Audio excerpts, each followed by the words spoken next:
वर्ष होतं 2013। काही महिन्यांनंतर देशात लोकसभेच्या निवडणुका लागणार होत्या। नरेंद्र मोदींच्या गुजरात मॉडेलची देशभरात हवा होती। त्यांनाच पंतप्रधान पदाचे उमेदवार करावं अशी मागणी, चर्चा दररोज झडत होत्या। त्या दृष्टीनं भाजपनं पावलं टाकायला सुरुवात केली। काही वर्षांपूर्वी म्हणजेच 2006 मध्ये ज्या नरेंद्र मोदींना भाजपनं केंद्रीय संसदीय समितीतनं वगळलं होतं, त्याच नरेंद्र मोदींना पुन्हा संसदीय समितीत घेण्यात आलं। ज्या राजनाथ सिंगांनी नरेंद्र मोदींना वगळलं होतं, त्यांनीच मोदींच्या नावाची पंतप्रधान पदासाठी घोषणा केली आणि पुढे जे काही घडलं तो इतिहास आहे। नमस्कार, मी शिल्पा गुजर आणि तुम्ही पाहताय उत्तर दक्षिण। हा घटनाक्रम सांगण्याचं कारण म्हणजे अशाच काहीशा घटना सध्या घडताना दिसतायत। पुढच्या काही काळात उत्तर प्रदेशची मोठी निवडणूक आहे आणि त्यानंतर लोकसभेचे वेध लागतील। त्याच पार्श्वभूमीवर देवेंद्र फडणवीसांचं नाव दिल्लीसाठी चर्चेत आहे। म्हणजे त्यांना दिल्लीत पाठवलं जाईल, अर्थमंत्री बनवलं जाईल अशा चर्चा झडतायत। तसंच काही घडेल का याबाबत कुणालाही खात्री नाही, पण फडणवीसांची भाजपच्या केंद्रीय संसदीय समितीत वर्णी लागेल अशी शक्यता दिल्लीत मोठ्या प्रमाणात चर्चिली जाते। फक्त फडणवीसच नाही तर योगी आदित्यनाथ यांनाही केंद्रीय संसदीय समितीत घेतलं जाईल अशी ही चर्चा आहे। फडणवीस ज्याप्रमाणे दिल्लीत चक्रा मारतायत त्यावरून ते मुख्यमंत्री राहतील, पण सोबतच संसदीय समितीत जातील असं दिसतंय।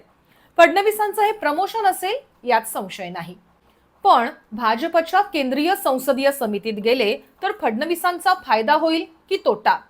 का भाजपची केंद्रीय संसदीय समिती एवढी महत्त्वाची आहे? फडणवीसांनी त्या समितीत असण्याचे राजकीय अर्थ काय आहेत हे आता थोडं सविस्तरपणे आपण पाहूयात। भाजपच्या केंद्रीय संसदीय समितीत फडणवीसांची एंट्री म्हणजे त्यांचं हे प्रमोशन असेल यात शंकाच नाहीये। आणखी एक गोष्ट, संसदीय समितीत असणं म्हणजे फडणवीसांची राष्ट्रीय राजकारणातली ही अधिकृत एंट्री असेल। कारण 12 सदस्यांचा हा संसदीय बोर्ड भाजपकडून मंत्री, मुख्यमंत्री ते पंतप्रधान कोण होणार याचे निर्णय घेत असतो। या समितीत सध्या एकही मुख्यमंत्री नाही, महाराष्ट्रातूनही एकही नेता या समितीत नाही। याआधी मुख्यमंत्री असताना फक्त मोदी आणि शिवराज सिंग चौहान असे दोघेच जण या समितीचे सदस्य होते। त्यामुळेच आता फडणवीसांची या समितीवर वर्णी लागली तर आश्चर्य वाटायला नको, कारण भाजपनं नवीन राष्ट्रीय अध्यक्ष निवडलाय, त्या अध्यक्षानं नवी टीम बनवली आहे आणि आता वेळ आहे भाजपाचं हायकमांड म्हणजेच संसदीय समितीतल्या बदलाची। फडणवीस, योगी आदित्यनाथ यांची त्यातली एंट्री हा सगळ्यात मोठा बदल असेल। आता जी 12 सदस्यांची भाजपची संसदीय बोर्ड आहे त्यामध्ये मोदी आहेत, शहा आहेत, नितीन नवीन आहेत, राजनाथ सिंग आहेत आणि जेपी नड्डा आहेत। टास्क मास्टर म्हणून ओळखले जाणारे BL संतोष सुद्धा यामध्ये आहेत। इतर सदस्य फार ओळखीचे नाहीत।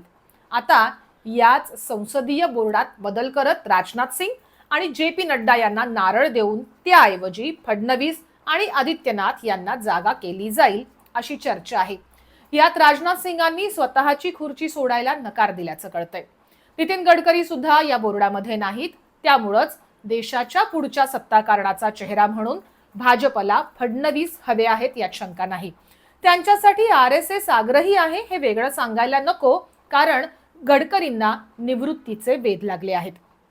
आता जो सगळ्यांच्या मनातला प्रश्न आहे तो म्हणजे फडणवीस संसदीय बोर्डात गेले तर मग ते मुख्यमंत्री पद सोडतील काय? एका शब्दात उत्तर द्यायचं असेल तर नाही। खुद्द फडणवीसांनी सुद्धा ते स्पष्ट केलेलं आहे।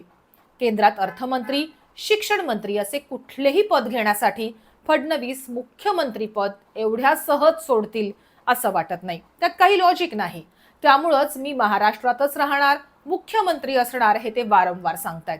एवढंच नाही तर फडणवीसांसाठी उपपंतप्रधान पद तयार करावं अशी RSSची मागणी असल्याची दिल्लीत जोरदार चर्चा आहे। तसं झालं तर मग मात्र फडणवीसांचा मुक्काम दिल्लीत असेल यात शंका नाही। तुम्हाला काय वाटतं ते कमेंटमध्ये नक्की सांगा। तुमची एक कमेंट नवा राजकीय दृष्टिकोन देऊ शकते।